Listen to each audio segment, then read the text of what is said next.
I retired, all I knew was defending my end zone. I didn't know what to do. I always had my guard up. Ready to tear someone's head off.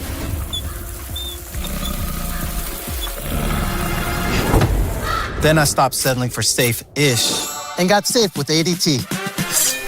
With 24/7 monitoring, What's up, Brian? I'm more relaxed than ever. And I don't have my head on the swivel anymore. Oh, a black cat chickadee. I had a whole defensive scheme to keep it safe-ish. Woo! And safe-ish wasn't good enough. Oh, hey. Hey, Bam Bam! What's going on? Because now when it comes to protecting my house, I use ADT. Coming through! No, not in my house! Oh, a cat. The rain hammered against the windows of our modest two-story house like an angry fist. And I sat in my recliner watching my wife of 12 years text someone at 11:30 at night. The blue glow from her phone lit up her face in the darkened living room, and she was smiling in a way I hadn't seen directed at me in months. "Who's texting this late?" I asked, trying to keep my voice casual. Sarah didn't even look up. "Just work stuff." Chris from HR had some questions about the Henderson account. Chris, the name that had been popping up more and more frequently in our conversations over the past 3 months. Chris with his perfect teeth and gym membership. Chris who somehow needed my wife's input on everything from quarterly reports to what coffee to order for the break room. "Must be pretty urgent work stuff to require heart emojis," I said, catching a glimpse of her screen before she tilted it away. "Don't be ridiculous, Jake." Sarah's voice carried that sharp edge it got whenever I questioned anything about her job at Morrison and Associates. "You're seeing things." But I wasn't seeing things. I was a mechanic, not an idiot. I'd been running Thompson's auto repair for 8 years, and my job required attention to detail. When a customer said their car was making a funny noise, I had to notice the things they missed. The same skills that helped me diagnose a failing transmission were now picking up on the subtle changes in my marriage. The late-night texting had started 6 weeks ago. Then came the new clothes, designer blouses that cost more than my monthly beer budget. She'd started hitting the gym again, something about feeling better about herself. The wedding ring that used to never leave her finger now sat on the bathroom counter, while she moisturized her hands for increasingly longer periods. "I'm going to bed," I announced, standing up from my chair. "I'll be up in a few minutes," Sarah replied. But her fingers were already flying across the screen again. I lay in bed for 45 minutes listening to the muffled sound of her laughter drifting up from downstairs. When she finally came to bed, she smelled like the expensive perfume she'd bought last month. The one she claimed was just for special occasions. The next morning, I found a wine glass in the sink. Lipstick stained the rim, but it wasn't Sarah's usual pink shade. This was deeper, more dramatic. Red like a warning sign. "Honey," I called out, holding up the glass. "Whose lipstick is this?" Sarah appeared in the kitchen doorway, already dressed for work in one of her new outfits. "What are you talking about? This glass, the lipstick, isn't yours." She barely glanced at it. I tried a new shade yesterday." "God, Jake, do you have to interrogate me about everything?" Our 16-year-old daughter, Emma, wandered into the kitchen, earbuds dangling around her neck. "Mom says you're being paranoid again, Dad. Maybe you should trust her more." The words hit like a slap. "Again? When did I—" "Emma, go get ready for school," Sarah interrupted, shooting our daughter a look I couldn't quite read. After they both left, I stood in my empty kitchen, holding a wine glass that told a story I didn't want to believe. But the evidence was there, plain as the oil stains on my work clothes. My wife was lying to me. I drove to work that morning with my hands gripping the steering wheel tighter than necessary. Thompson's auto repair sat on the corner of 5th and Main, a brick building I'd bought with every penny of my inheritance when my father died. The sign out front needed repainting, and the waiting area could use new chairs, but it was mine. In a world where everything seemed to be shifting beneath my feet, the shop remained solid. "Morning, boss," called out Tommy, my lead mechanic. At 28, he had the enthusiasm I remembered having at his age, before marriage and mortgages wore down the edges. "We've got 3 oil changes, a brake job, and Mrs. Patterson wants you to look at her transmission again." "Mrs. Patterson's transmission is fine," I replied, hanging up my jacket. "She just likes having someone to talk to since her husband passed." Speaking of talking, Tommy lowered his voice. and glanced toward the office. My girlfriend works at Morrison and Associates. Says there's some drama brewing over there. My stomach tightened. What kind of drama? Office romance. Married woman in HR, getting a little too friendly with some hotshot from the marketing department. Real scandalous stuff, according to Lisa. I forced myself to sound casual.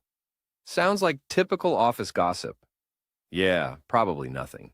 But Lisa says the woman's husband doesn't know yet. Feels bad for the guy, you know? I nodded and walked into my office, closing the door behind me. Through the window, I could see Tommy and our other mechanic, Rodriguez, discussing something in hushed tones. Were they talking about me? Did half the town already know what I was just beginning to suspect? The day dragged by with mechanical precision. Cars came in broken. I fixed them. They left whole. If only marriages worked the same way. If only I could pop the hood on my relationship with Sarah, identify the problem, and repair it with the right tools and enough elbow grease. At lunch, I drove past Morrison and Associates. It was a sleek glass building downtown, the kind of place where people wore suits and had meetings about meetings. Sarah's silver Honda sat in the parking lot next to a black BMW I didn't recognize.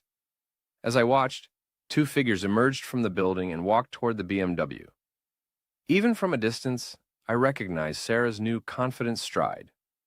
The man beside her was tall, well-dressed, and when he opened the car door for her, she laughed at something he said. They drove off together, and I sat in my truck feeling like a private investigator in my own life. That evening, Sarah came home an hour later than usual. "Where were you?" I asked, trying to keep the accusation out of my voice. Lunch meeting ran long. Chris wanted to discuss the new client acquisition strategy. Chris again, always Chris. Seems like you and Chris have a lot to discuss lately. Sarah set down her purse and fixed me with a stare that could have frozen antifreeze. What's that supposed to mean? Nothing. Just an observation. Well, keep your observations to yourself. Chris is a colleague and we work well together. If you have a problem with me doing my job, I don't have a problem with you doing your job, Sarah. I have a problem with you lying to me. The words hung in the air between us like smoke from an engine fire. Sarah's face went through several expressions before settling on cold indignation. I can't believe you just accused me of lying. After 12 years of marriage, this is what we've come to? You spying on me and making accusations?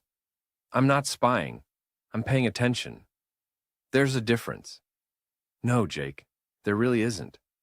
She stormed upstairs, and I heard our bedroom door slam. Emma appeared at the top of the stairs, shaking her head at me like I was the family disappointment. Nice going, Dad. She's crying now. But when I went upstairs an hour later to apologize, I could hear Sarah's voice through the closed door. She wasn't crying. She was on the phone, speaking in low, intimate tones that made my chest tight. I know, she was saying. He's just being so difficult lately. I can't wait until... Yes, I think that would be perfect. I pressed my ear closer to the door. My birthday is next month. Maybe we could... No, he'll never agree to that. But Chris, I don't care what he thinks anymore. It's my life, and I'm tired of pretending. My birthday. Our anniversary was 2 weeks after that. Suddenly, the timeline of my marriage's destruction had a calendar attached to it.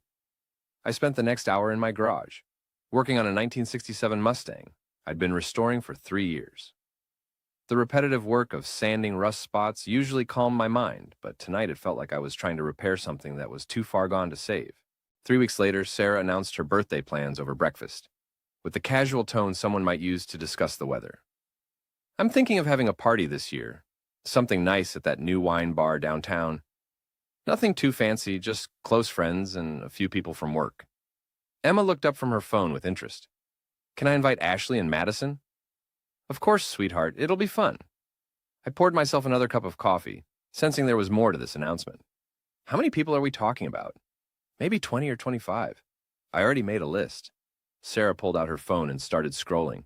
There's my sister and her husband, the Johnsons from next door, Emma's friends, my book club girls, and a few colleagues from the office. Which colleagues? Sarah's finger paused on her screen for just a moment. Just a few people from my department. Linda, Patricia, Michael from accounting, and Chris from marketing. There it was, the real reason for the party. Chris, huh?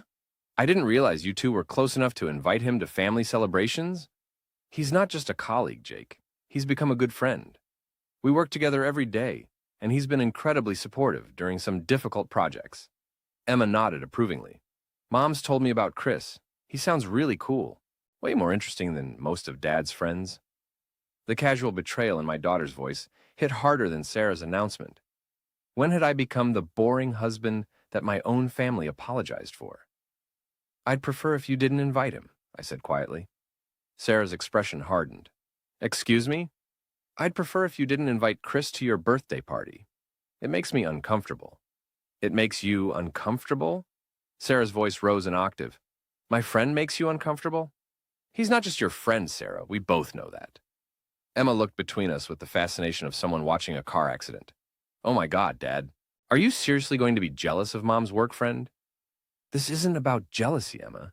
This is about respect. Sarah stood up abruptly, her chair scraping against the floor. Respect? You want to talk about respect?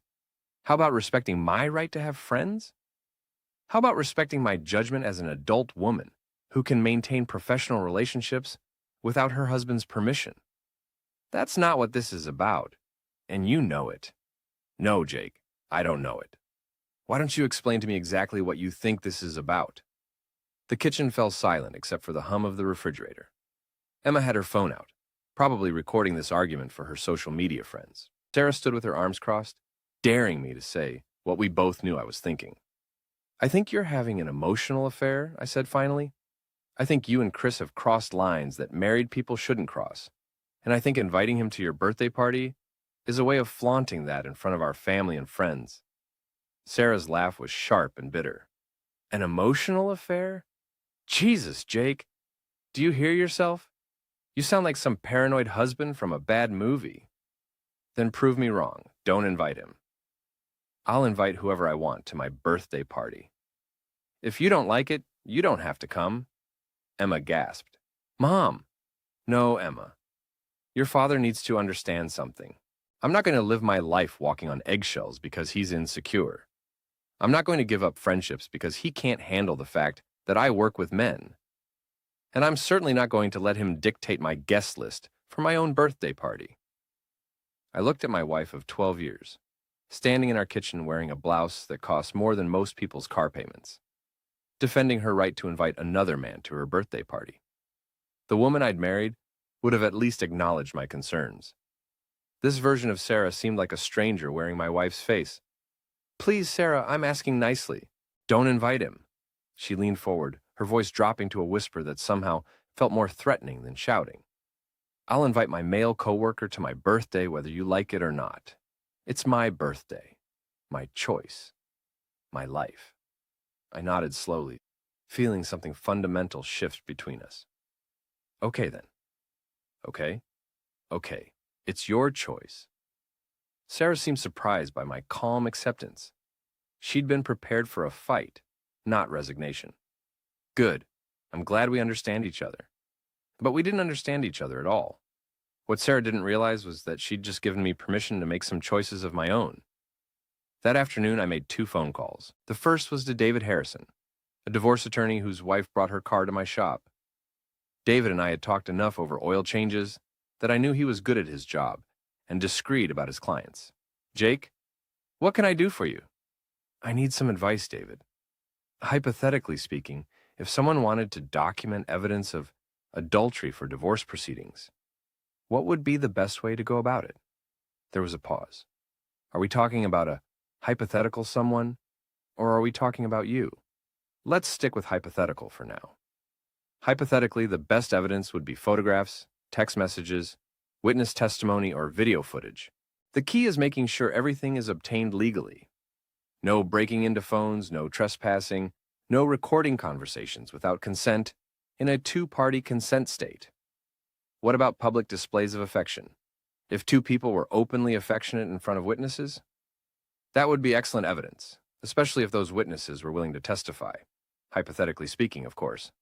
Of course, thanks, David. The second call was more difficult. I'd found Chris's home number through the company directory Sarah kept in her desk drawer. When a woman answered, I almost hung up. Hello. Hi, is this Mrs. Anderson, Chris Anderson's wife?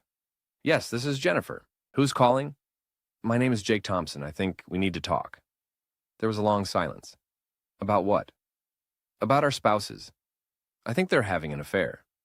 I heard her sharp intake of breath. I've been wondering. Chris has been acting strange lately. Working late, taking calls in the other room, buying new clothes. Would you be willing to meet somewhere private?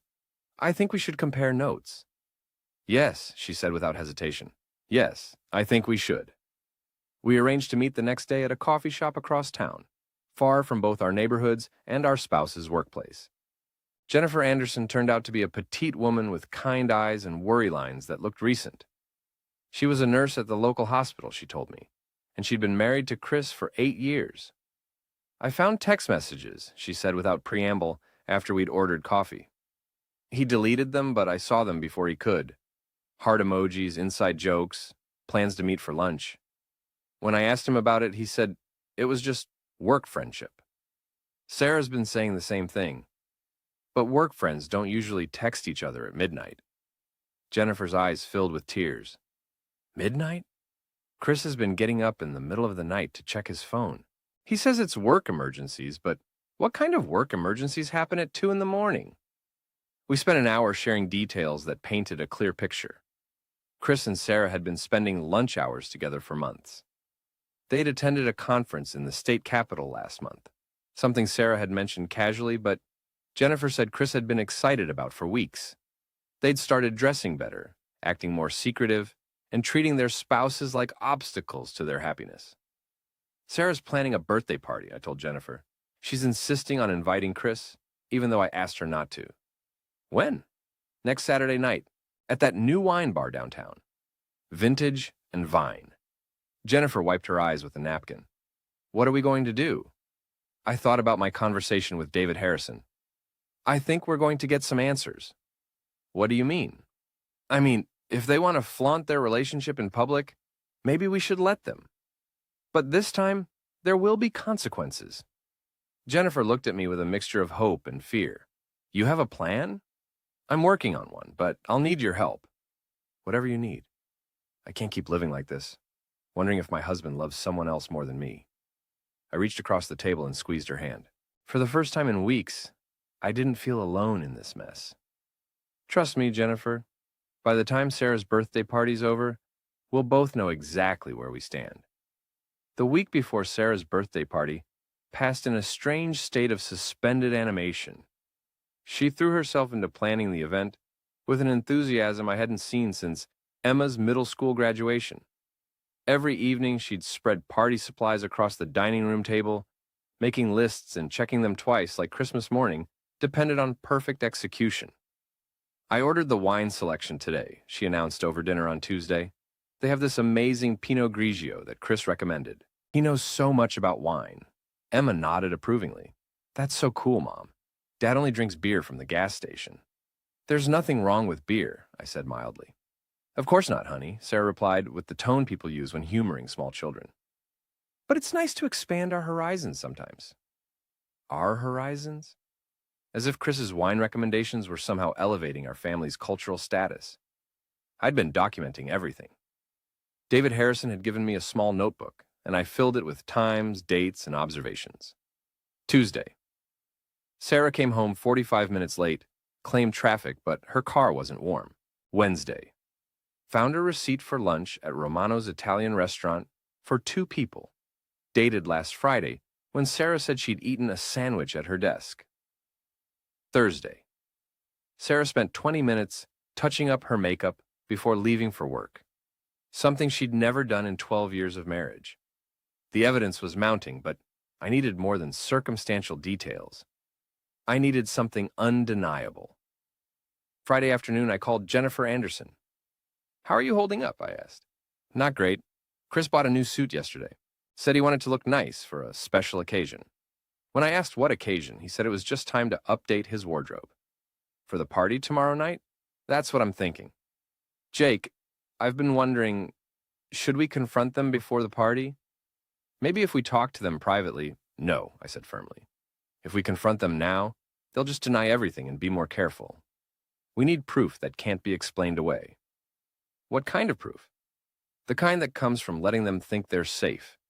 Jennifer, I know this is hard, but I need you to trust me. Tomorrow night, don't let on that you know anything.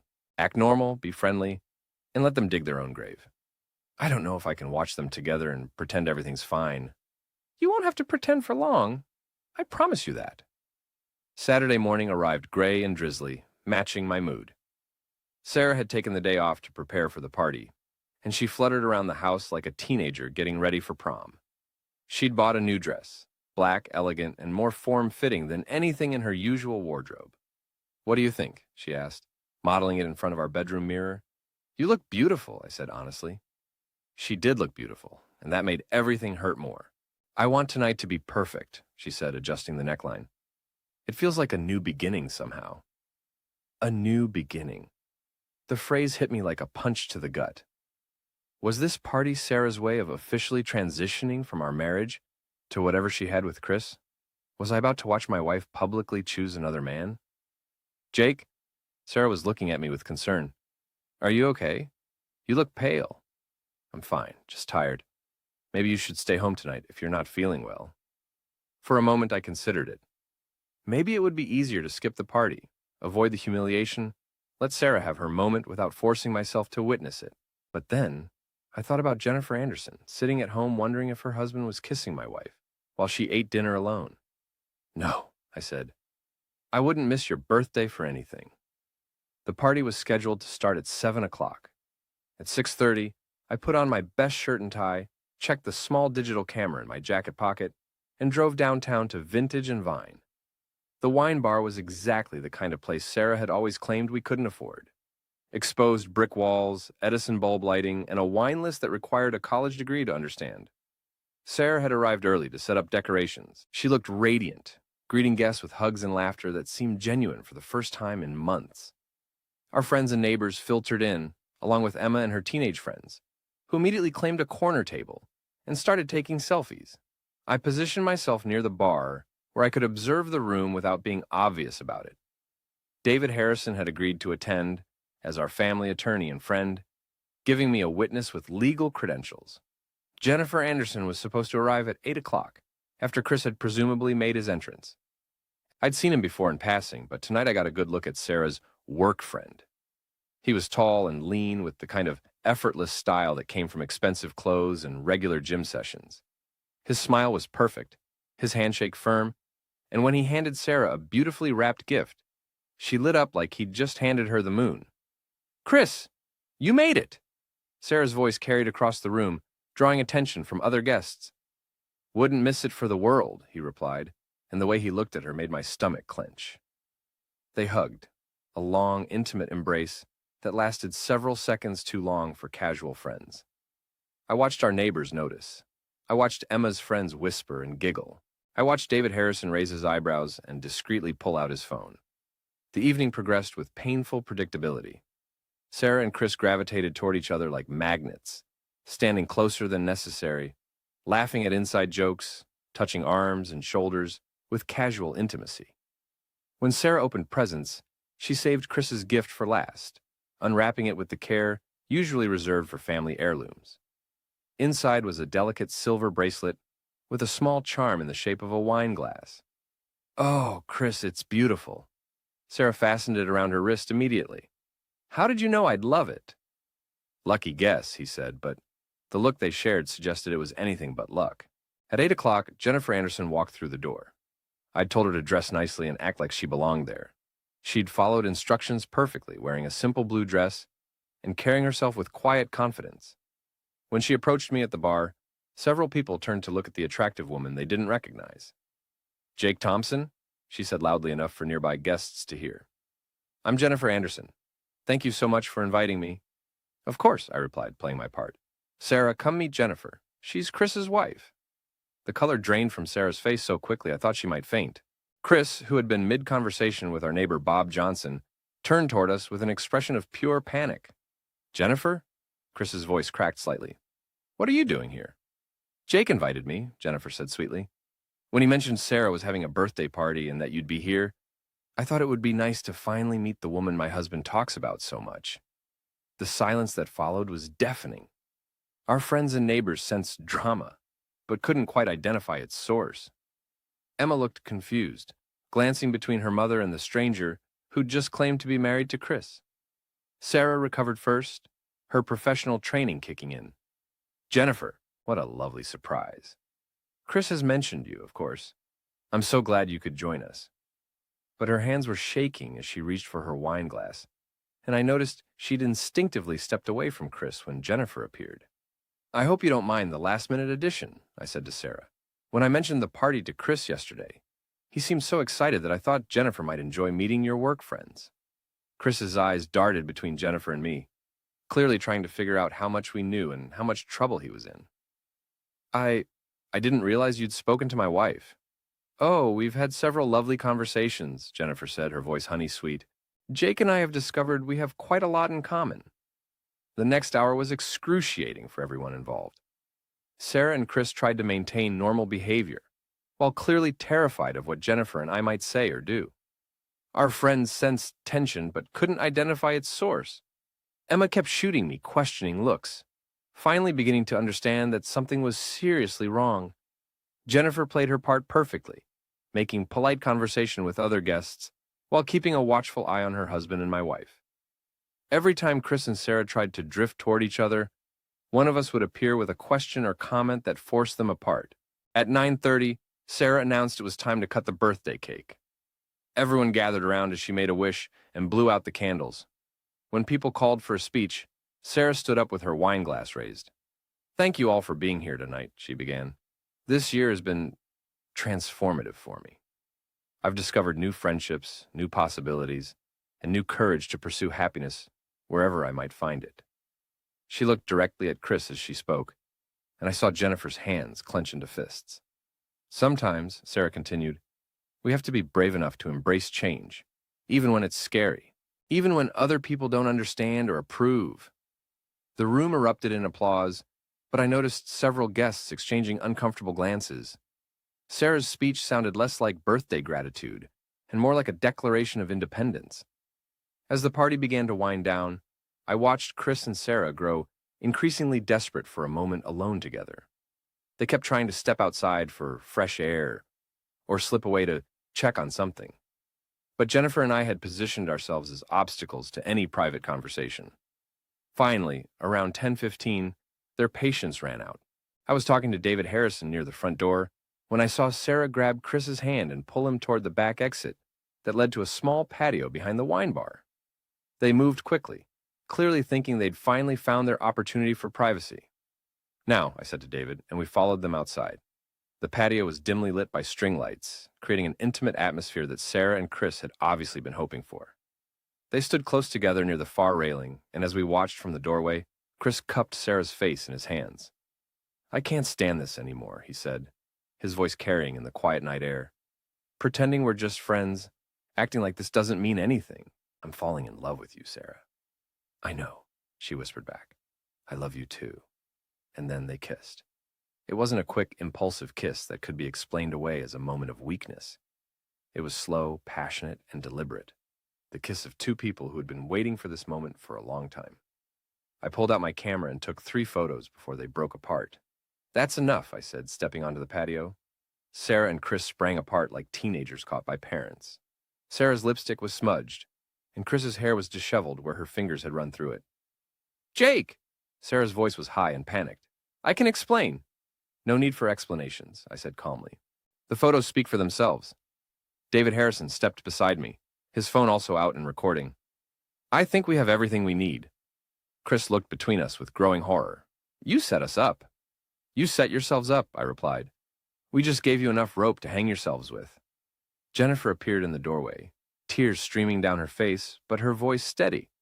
I saw everything from the window. How long has this been going on? Sarah tried to approach me, her hands outstretched. Jake, please. Let me explain. It's not what you think. It's exactly what I think, Sarah. You're having an affair. You lied to my face about it. And you just publicly humiliated me at your own birthday party. Emma appeared behind Jennifer, her face pale with shock. Mom? What's happening? The silence stretched out like a held breath. Our friends and family were still inside, probably wondering where the birthday girl had disappeared to. In a few minutes, they'd start looking for us, and this private confrontation would become a public spectacle. Sarah seemed to realize this at the same moment I did. "Please," she whispered, "not here. Not in front of Emma." I looked at my daughter, who was staring at her mother with a mixture of confusion and dawning understanding. Then I looked at my wife, standing next to her lover with guilt written across her face like a confession. "You're right," I said finally. "Not here." I walked past them toward the door, pausing only to hand Jennifer my business card. "Call me tomorrow. We'll figure out the next steps together." As I reached the doorway, I turned back to Sarah one last time. "Happy birthday, sweetheart. I hope it was everything you wished for." I didn't sleep that night. After we returned home from the party, Emma silent and confused, Sarah alternating between tears and angry justifications, I lay in our bed staring at the ceiling while my wife pretended to sleep beside me. Every few minutes, her phone would buzz with what I assumed were text messages from Chris, but she didn't dare check them with me lying 3 feet away. At 5 in the morning, I gave up on sleep and went downstairs to make coffee.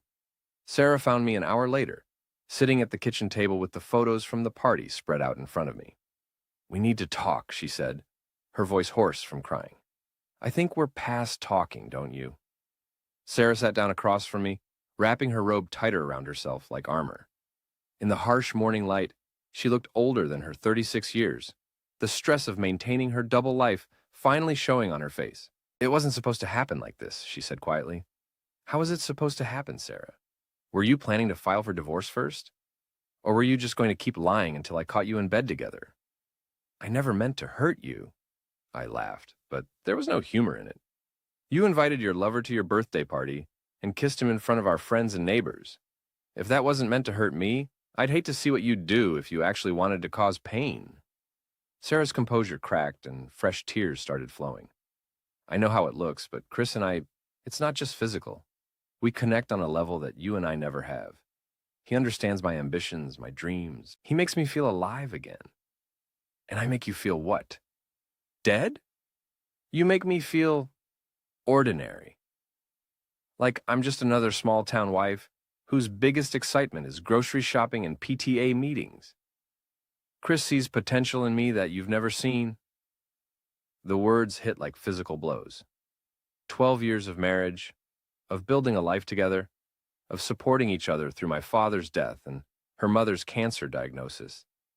And she saw me as the person who made her feel ordinary. "So what now?" I asked. "Are you leaving me for him?" Sarah wiped her eyes with the back of her hand. "I don't know. Chris is married too, and his situation is complicated. We haven't talked about the future yet. Well, let me simplify things for you. I've already called David Harrison. We're filing for divorce. Jake, please, can't we try counseling first? Maybe we can work through this." "Work through what? Your affair? Your lies? The fact that you told me you loved another man 12 hours ago?" I was caught up in the moment. I didn't mean... "Stop!" I stood up, suddenly exhausted by her attempts to minimize what had happened. "Just stop lying, Sarah. For once in the past 6 months, just tell the truth." She looked up at me with red-rimmed eyes.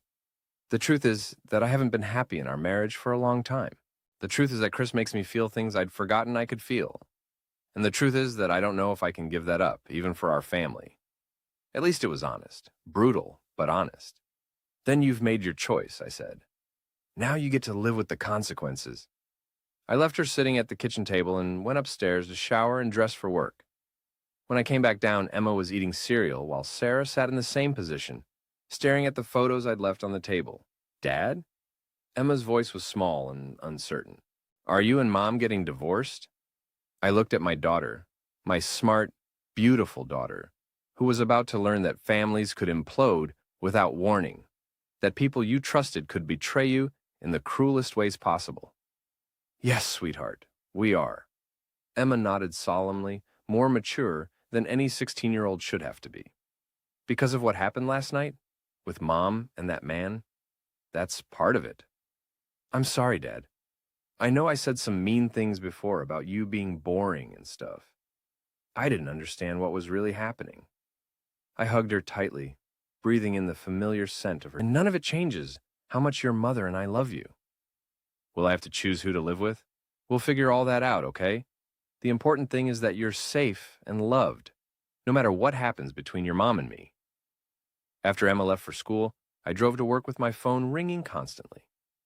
Sarah's sister had apparently heard about the party drama through the small-town gossip network and wanted details. My buddy Mike from the auto parts store had questions about why I looked like I'd been hit by a truck. Even Mrs. Patterson called to ask if I was holding up okay after that business at the wine bar. By 10 o'clock, half the town seemed to know that something had happened at Sarah's birthday party, even if they didn't have all the details. Jennifer Anderson called at 11. "How are you doing?" she asked. "I've been better. You?" I confronted Chris this morning. He admitted everything. The affair, the lies, all of it. He says he's in love with Sarah and wants to leave me for her. My stomach dropped. He said that? Among other things. He also said I was boring and that Sarah understands him in ways I never could. Apparently, I'm not sophisticated enough for his evolved tastes. The similarity to Sarah's words that morning was striking. Had they rehearsed these speeches? Or did all cheaters use the same playbook? I'm sorry, Jennifer. I know how much that must hurt. Actually, it's almost a relief. For months, I've been wondering if I was going crazy, if I was imagining things. Now I know I wasn't paranoid. I was right. What are you going to do?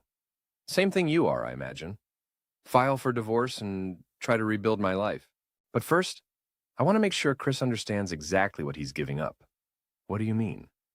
I mean, if he wants to destroy our marriage for Sarah, he should at least be honest with her about who he really is. And she should know what kind of man she's throwing away her family for. There was something in Jennifer's voice that made me pay attention. What are you thinking? I'm thinking it's time for some truth-telling. Are you interested in helping me deliver a few uncomfortable facts to our cheating spouses? I thought about Sarah sitting at our kitchen table that morning, justifying her betrayal by claiming Chris understood her better than I ever could. I thought about Emma asking if she'd have to choose between parents because her mother had decided to pursue excitement with a married man. What did you have in mind? Meet me for coffee this afternoon. I have some things to show you, things about Chris that I don't think Sarah knows. Things that might change her perspective on their great love affair.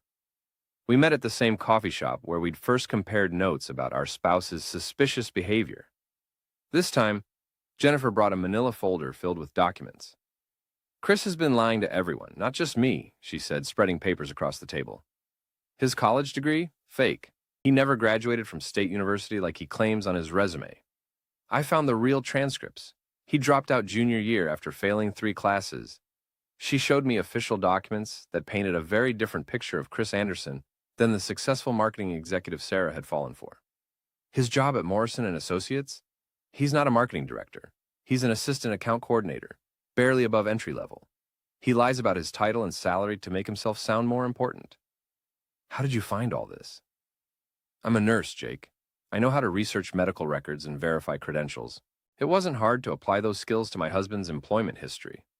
She pulled out more documents, bank statements, credit reports, loan applications, the expensive clothes, the nice car, the wine knowledge he's so proud of. It's all financed with credit cards and personal loans. We're drowning in debt that I didn't even know existed until last week. Chris has been living a fantasy life and charging it to our future. I stared at the evidence spread across the table. Does Sarah know any of this? I doubt it. Chris is very good at presenting an image of success. But here's the thing, Jake. If Sarah leaves you for him, she's going to discover the truth pretty quickly. And when she does, she's going to realize she destroyed her marriage for a man who's been lying about everything. Why are you showing me this? Why not just let her find out the hard way? Jennifer's smile was sharp as a blade. Because I want her to know exactly what kind of man she's chosen before she makes any irreversible decisions. And because I think you deserve to know that your wife is throwing away a good marriage for a complete fraud. That evening, I sat Emma down for a serious conversation about what the next few months would look like. She took the news of the divorce better than I'd expected, probably because she'd seen enough of her friend's parents split up to know the routine. Will you and Mom hate each other now? She asked. I don't hate your mother, Emma. I'm angry and hurt, but I don't hate her. She made choices that I can't live with. But that doesn't erase the good years we had or the fact that she gave me you. What about Chris? Will he be around now? I thought about Jennifer's folder full of evidence, about the lies Chris had built his entire persona around, about the debt and deception that Sarah was walking into with her eyes wide shut. I don't know, sweetheart, but I think your mother's going to learn some things about Chris that might change how she feels about him. Good, Emma said firmly. I don't like him. He seems fake, out of the mouths of babes. Later that night, after Emma had gone to bed, I called Jennifer with a decision. I want to tell Sarah the truth about Chris, I said, not to get her back. That ship has sailed, but because she deserves to know what she's getting into. Are you sure? Once we do this, there's no taking it back. I'm sure. Sarah may have betrayed our marriage, but I won't let her walk blindly into another disaster. She's still Emma's mother, and she deserves better than a man who's built his entire life on lies. When do you want to do it? Tomorrow night. I'll ask her to meet me somewhere neutral, somewhere we can talk without Emma overhearing. Will you come with me? She'll need to hear this from you too. Absolutely. It's time Chris faced the consequences of his choices. All of them. As I hung up the phone, I realized that tomorrow night would either be the beginning of Sarah's awakening or the moment she chose fantasy over reality. Either way, my conscience would be clear. I'd tried to save my marriage, but Sarah had made her choice. Now I was going to make sure she understood exactly what that choice really meant. I asked Sarah to meet me at Rosario's, a quiet Italian restaurant on the other side of town where we'd gone for our anniversary 3 years ago. Neutral ground, but with enough history that she'd hopefully listen to what I had to say instead of storming out immediately. She arrived 15 minutes late, looking nervous and defensive in one of her new outfits. I'd already secured a corner booth where we could talk privately, and I'd asked Jennifer to wait in her car until I texted her to come inside. Thank you for coming, I said as Sarah slid into the seat across from me. I almost didn't. I wasn't sure if this was going to be another ambush like the birthday party. It's not an ambush, but we do need to have an honest conversation about Chris. Sarah's expression immediately hardened. If this is some attempt to make me choose between you and him, it's not. I know you've already made that choice. But before you finalize any decisions about your future, there are some things about Chris that you need to know. What kind of things? I pulled out my phone and texted Jennifer. Come in now. Things that his wife discovered when she started investigating the man she'd been married to for 8 years. Sarah's face went pale when she saw Jennifer walk through the restaurant door. What is she doing here?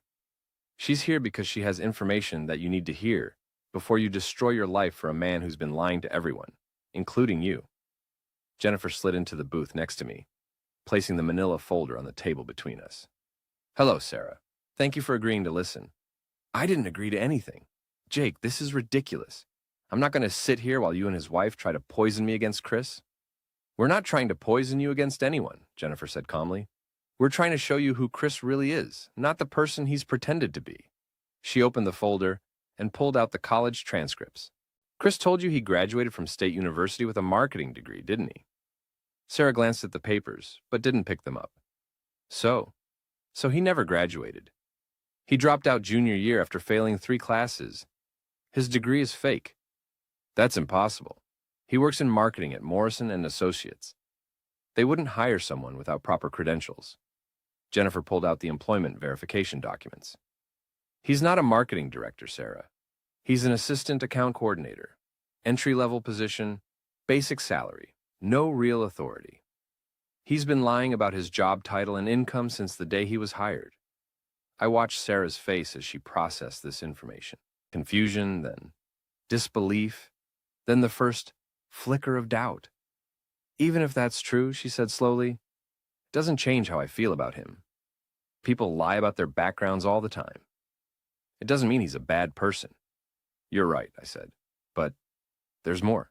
Jennifer spread out the financial documents, credit card statements, loan applications, debt consolidation papers. Chris has been living completely beyond his means for years. Designer clothes, expensive car, nice restaurants, wine collections. It's all financed with debt. We're over $80,000 in the hole, and I didn't know about most of it until last week. Sarah picked up one of the credit card statements, her eyes widening as she scanned the charges. This can't be right. Chris said he was financially stable. He talks about investing, about his retirement portfolio.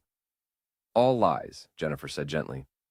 Chris is very good at creating an image of success, but underneath it all, he's drowning in debt and deception.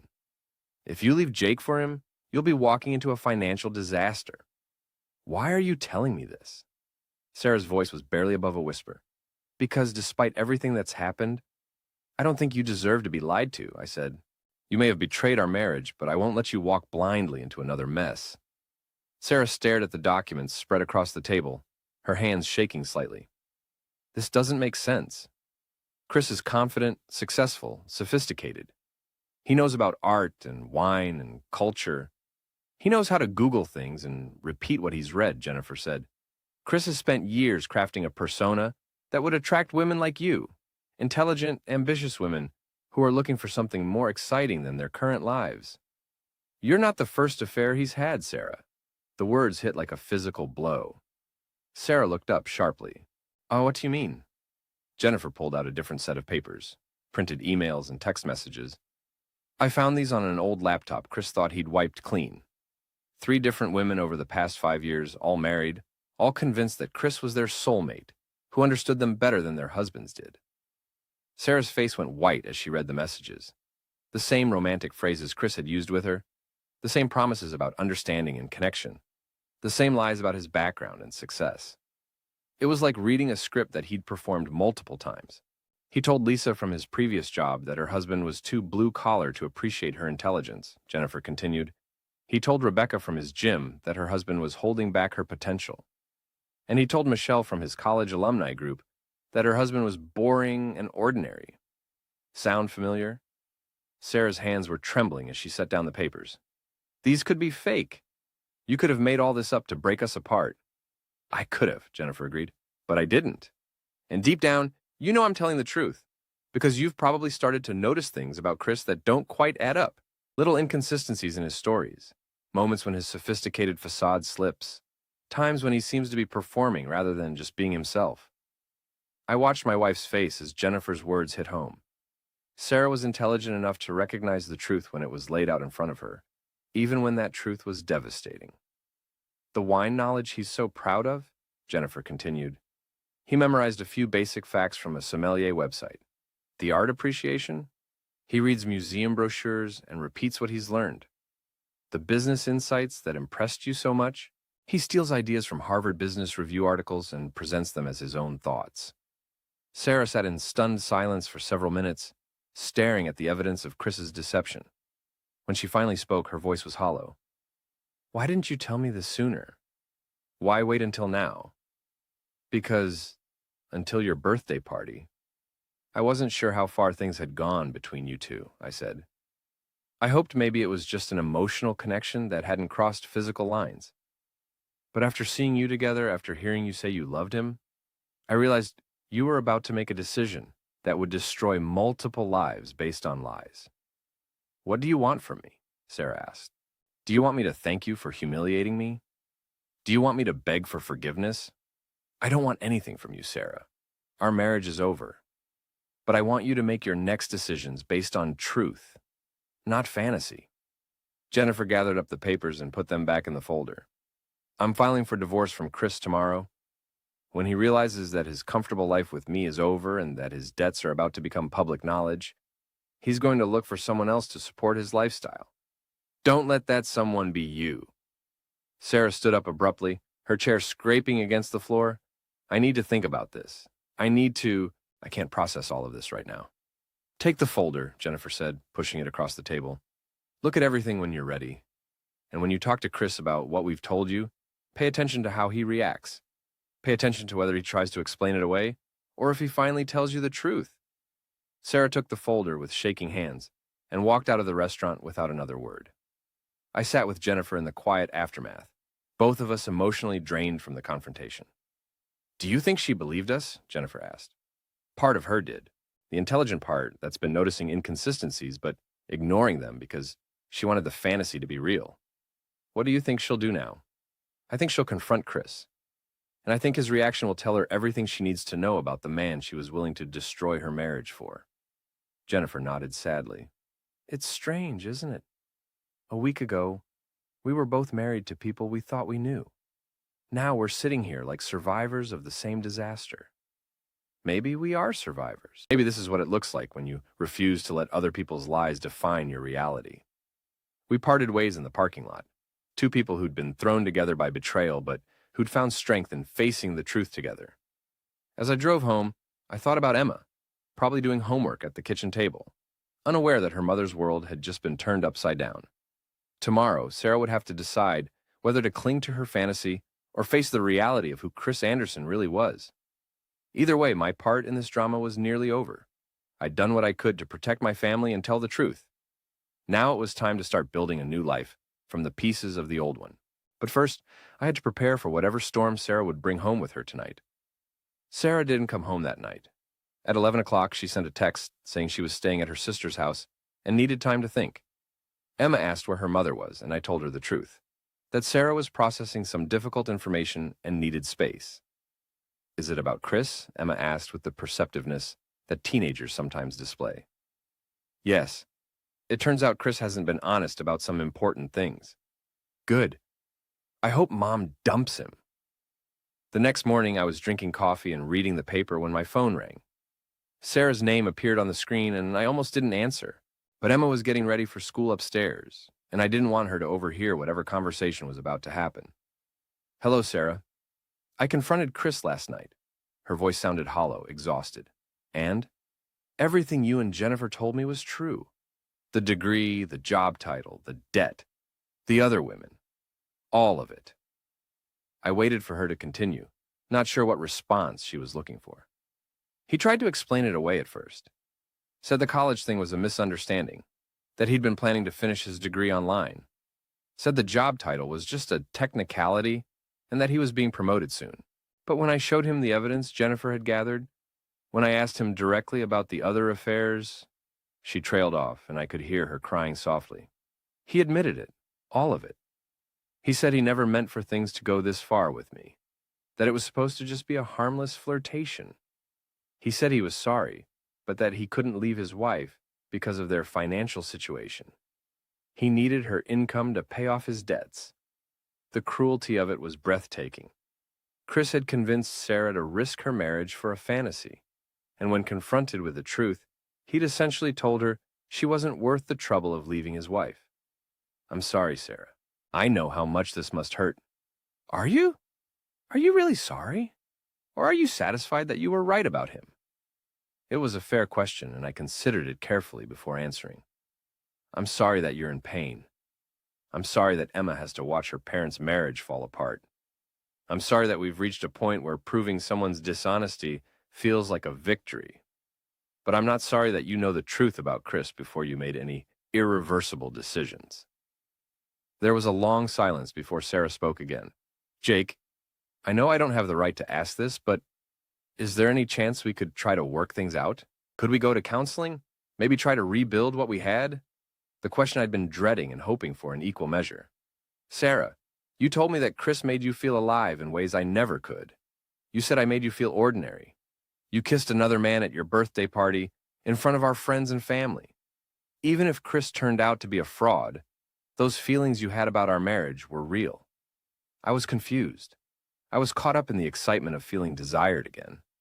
But now I realized that what Chris was offering wasn't real. Maybe what we have is worth fighting for. I thought about the past year of marriage, the distance that had grown between us, the way Sarah had started treating me like an obstacle to her happiness, the casual cruelty of her words, when she decided I wasn't sophisticated enough for her new self-image. The problem isn't just that you had an affair, Sarah. The problem is that you were willing to have an affair. You were willing to lie to me for months, to humiliate me in public, to risk our daughter's stability for someone you barely knew. That tells me something fundamental about how you view our marriage and our family. People make mistakes, Jake. People can change. You're right, but some mistakes reveal character, and some changes can't be undone. When you told Chris you loved him, when you kissed him knowing I was watching, when you chose to invite him to your birthday party despite my objections, those weren't mistakes. Those were choices that showed me exactly where I ranked in your priorities. Another long silence. So that's it? 12 years of marriage, and you're just going to throw it away? I'm not throwing it away, Sarah. You already did that. I'm just refusing to pretend it didn't happen. What about Emma? Don't you think we owe it to her to try? I think we owe it to Emma to show her that people have consequences for their actions. I think we owe it to her to demonstrate that self-respect matters more than keeping up appearances. And I think we owe it to her to model what healthy relationships look like, even if that means ending an unhealthy one. When Sarah finally spoke again, her voice was barely audible. I never meant for any of this to happen. I believe you. But intent doesn't erase impact. You may not have meant to destroy our marriage, but you did. And now we both have to live with that reality. After I hung up, I sat in the kitchen thinking about the conversation. Part of me felt relief that Sarah finally understood the full scope of Chris's deception. Part of me felt sad that our marriage was ending with such finality. But mostly I felt a strange sense of peace. For months, I'd been living in a state of uncertainty, knowing something was wrong but not having proof. Watching my wife drift away but not understanding why. Now, at least, I had clarity. The marriage was over, but I could move forward with dignity, intact, and truth on my side. Emma came downstairs dressed for school, her backpack slung over her shoulder. Was that Mom on the phone? Yes. She's going to be staying at Aunt Linda's for a while, until we figure out the details of the divorce. Emma nodded matter-of-factly. Is she sad about Chris turning out to be a loser? Yes, I think she is. Good. Maybe next time she'll appreciate what she has, instead of chasing after something shiny and fake. The wisdom of teenagers could be startling sometimes. That afternoon, Jennifer called with an update on her own situation. Chris came home this morning to pack some clothes. He's moving in with his brother until he can find an apartment he can actually afford. How are you holding up? Better than I expected. It's amazing how much clearer everything becomes once you stop making excuses for someone's behavior. I keep thinking about all the times I blamed myself for our problems. All the times I wondered if I was being too suspicious or too demanding. Turns out I wasn't suspicious enough. What's next for you? Divorce proceedings start next week. My lawyer says I should be able to protect most of my assets since Chris hid the debt from me. After that, I'm thinking about moving somewhere new, starting fresh. That sounds like a good plan. What about you? Any regrets about showing Sarah the truth? I thought about the question. No, she deserved to know what she was walking into. And Emma deserved to see that actions have consequences. Your daughter sounds like a smart kid. She is. Smarter than her parents, apparently. After hanging up with Jennifer, I spent the evening helping Emma with her homework and talking about her plans for the weekend. Normal domestic activities that felt both familiar and strange, now that they were happening in a house where only two of us lived. At bedtime, Emma hugged me a little tighter than usual. Dad, I'm proud of you for standing up for yourself. I know it would have been easier to just pretend everything was okay. Thanks, sweetheart. That means a lot. Are you going to be okay? Like, really okay? I considered the question seriously.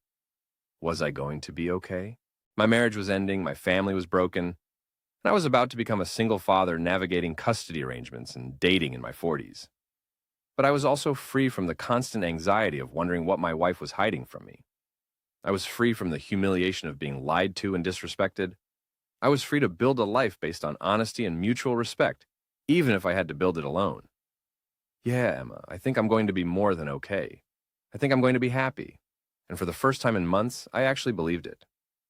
3 weeks later, the divorce papers were filed. Sarah moved into a small apartment across town and started the process of rebuilding her life. Chris Anderson disappeared from our social circle entirely, apparently having moved to another state to escape his debts and his reputation. Emma split her time between Sarah's apartment and our house, adapting to the new arrangement with the resilience that children often display in difficult circumstances. She seemed happier overall, no longer caught in the tension that had filled our home during the final months of the marriage. I threw myself into work and spent my free time fixing up the house, reclaiming spaces that had felt contaminated by secrets and lies. The bedroom got new paint and furniture. The kitchen was reorganized according to my preferences rather than Sarah's. Slowly, the house began to feel like mine again instead of a stage set for a performance I hadn't known I was giving. 6 months after Sarah's birthday party, I ran into Jennifer at the grocery store. She looked healthier than I'd ever seen her, with a tan from a recent vacation and a confidence that hadn't been there during our coffee shop meetings.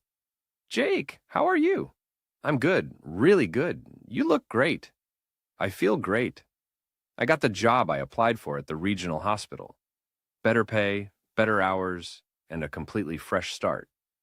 "That's wonderful. Any word from Chris?" Jennifer laughed, saying her ex begged to reconcile, but she'd sooner hug a rattlesnake. We joked like survivors. When she asked about Sarah, I said therapy seemed to help. Emma said her mom felt more like herself. Regret? I thought Sarah regretted hurting Emma and falling for Chris's lies, but maybe not the divorce. Our marriage had cracks deeper than the affair. Later, Emma and I cooked dinner and talked college. She chose psychology, wanting to understand why people hurt those they love. I said Sarah chased excitement and ignored consequences. Now we all live with the cost. I sat with a beer, honest and free.